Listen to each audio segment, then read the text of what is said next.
नमस्कार दोस्तों, मेरा नाम है मोहित और स्वागत है आपका हमारे YouTube चैनल में। दोस्तों, अगर आप किसी भी कॉम्पिटिटिव एग्ज़ाम की तैयारी कर रहे हो और वहां पर संविधान पूछा जाता है तो आपका स्वागत है। आज की क्लास में हम प्रधानमंत्री के बारे में पढ़ेंगे और इससे पूछे जाने वाले महत्वपूर्ण बिंदुओं को देखेंगे जिनसे एग्ज़ाम में क्वेश्चन पूछे जाते हैं, और उन सारे फैक्ट्स को हम इस वीडियो में देखेंगे। तो करते हैं शुरू। भारत में संसदीय व्यवस्था को अपनाया गया है और इसमें दो हेड बनाए जाते हैं। एक हेड होते हैं नाम मात्र के, जो होते हैं राष्ट्रपति, और दूसरे होते हैं वास्तविक प्रमुख, जो होते हैं प्रधानमंत्री। एक होते हैं नाम मात्र के प्रमुख, जो होते हैं राष्ट्रपति, और दूसरे होते हैं वास्तविक प्रमुख, जो होते हैं प्रधानमंत्री। अनुच्छेद 74 के तहत राष्ट्रपति की सहायता के लिए एक मंत्रिपरिषद का गठन होता है। ठीक है, अनुच्छेद 74 के तहत राष्ट्रपति की सहायता के लिए एक मंत्रिपरिषद का गठन होगा, और अनुच्छेद 75 के तहत मंत्रिपरिषद के मुखिया प्राइम मिनिस्टर प्रधानमंत्री होंगे। ठीक है, अनुच्छेद 74 के तहत राष्ट्रपति की सहायता के लिए एक मंत्रिपरिषद का गठन होता है, और अनुच्छेद 75 के तहत इस मंत्रिपरिषद के जो मुखिया होते हैं, हेड होते हैं, वो प्रधानमंत्री, प्राइम मिनिस्टर, पीएम होंगे। प्रधानमंत्री की नियुक्ति राष्ट्रपति द्वारा होती है। अगर आपसे पूछा जाए कि प्रधानमंत्री की नियुक्ति कौन करता है, तो राष्ट्रपति करते हैं। और अगर आपसे पूछा जाए कि मंत्रिपरिषद का गठन कौन से अनुच्छेद के तहत होता है, तो आर्टिकल 74 अनुच्छेद 74 के तहत, और उस मंत्रिपरिषद का हेड जो पीएम है वो अनुच्छेद 75 के तहत होते हैं। इसके बाद में जो लोकसभा में बहुमत दल का नेता होता है वो राष्ट्रपति द्वारा प्रधानमंत्री बनता है। ठीक है, लोकसभा में बहुमत दल के नेता को राष्ट्रपति द्वारा प्रधानमंत्री बनाया जाता है। प्रधानमंत्री लोकसभा या राज्यसभा में से किसी का भी एक सदस्य हो सकता है। ठीक है, प्रधानमंत्री जो होते हैं वो लोकसभा या राज्यसभा में से किसी एक का सदस्य हो सकता है, लेकिन यदि वह जो प्रधानमंत्री है लोकसभा या राज्यसभा का सदस्य नहीं है तो उसे 6 माह का समय दिया जाता है कि वह किसी भी सदन की सदस्यता प्राप्त कर ले। ठीक है, प्रधानमंत्री की नियुक्ति राष्ट्रपति करते हैं, और राष्ट्रपति द्वारा लोकसभा में जो बहुमत दल के नेता है उन्हें प्रधानमंत्री बनाया जाता है। ठीक है, प्रधानमंत्री लोकसभा या राज्यसभा में से किसी एक का सदस्य हो सकता है। यदि प्रधानमंत्री लोकसभा या राज्यसभा का सदस्य नहीं है तो उन्हें 6 माह का समय दिया जाएगा कि वह किसी भी सदन की सदस्यता प्राप्त कर ले। जो प्रधानमंत्री है, अगर उनकी आयु की बात करें तो प्रधानमंत्री बनने के लिए कम से कम 25 वर्ष की आयु होनी चाहिए। प्रधानमंत्री बनने के लिए कम से कम 25 वर्ष की आयु होनी चाहिए, और प्रधानमंत्री बनने के लिए अधिकतम आयु की कोई सीमा नहीं है। मिनिमम एज तो 25 ईयर्स होनी चाहिए। ठीक है, 25 वर्ष की आयु होनी चाहिए मिनिमम, मतलब कम से कम, और अधिकतम आयु की कोई सीमा नहीं है। अधिकतम आयु कितनी भी हो सकती है प्रधानमंत्री बनने के लिए। अगर शपथ की बात करें कि प्रधानमंत्री को शपथ कौन दिलाता है, तो प्रधानमंत्री को शपथ राष्ट्रपति दिलाते हैं।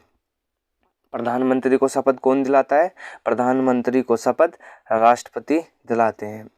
प्रधानमंत्री की कार्यकाल की बात की जाए तो प्रधानमंत्री का कार्यकाल 5 वर्ष का होता है, और प्रधानमंत्री अपना त्यागपत्र राष्ट्रपति को देते हैं। ठीक है, प्रधानमंत्री को शपथ राष्ट्रपति दिलाते हैं। प्रधानमंत्री का कार्यकाल 5 वर्ष का होता है, और प्रधानमंत्री अपना त्यागपत्र राष्ट्रपति को देते हैं। ठीक है, प्रधानमंत्री की नियुक्ति भी राष्ट्रपति करते हैं, प्रधानमंत्री को शपथ भी राष्ट्रपति दिलाते हैं, और प्रधानमंत्री जो अपना त्यागपत्र देंगे वो राष्ट्रपति को ही देते हैं। तो ये महत्वपूर्ण बिंदु है जो आपको हमेशा याद रखनी है।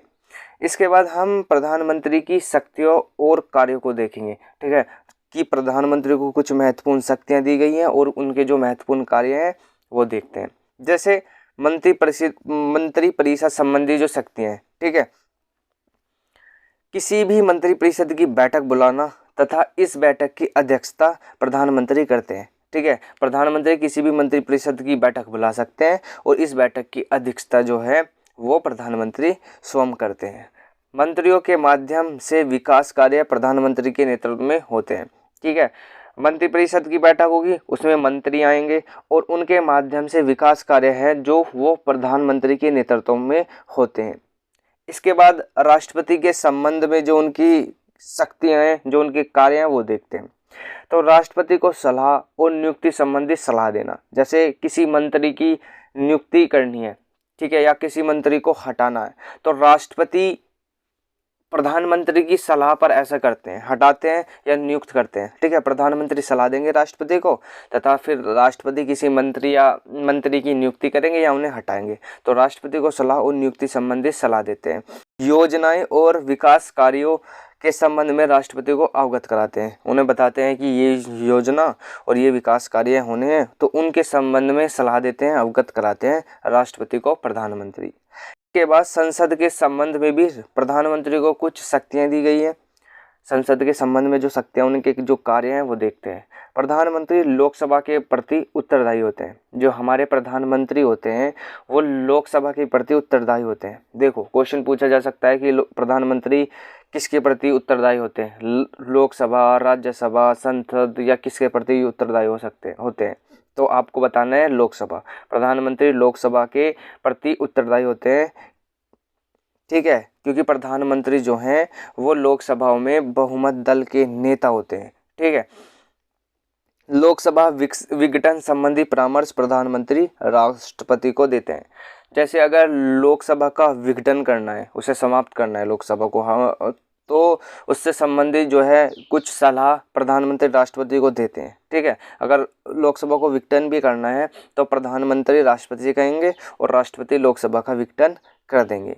इसके बाद कुछ अन्य महत्वपूर्ण जो कार्य हैं प्रधानमंत्री के, वो देखते हैं।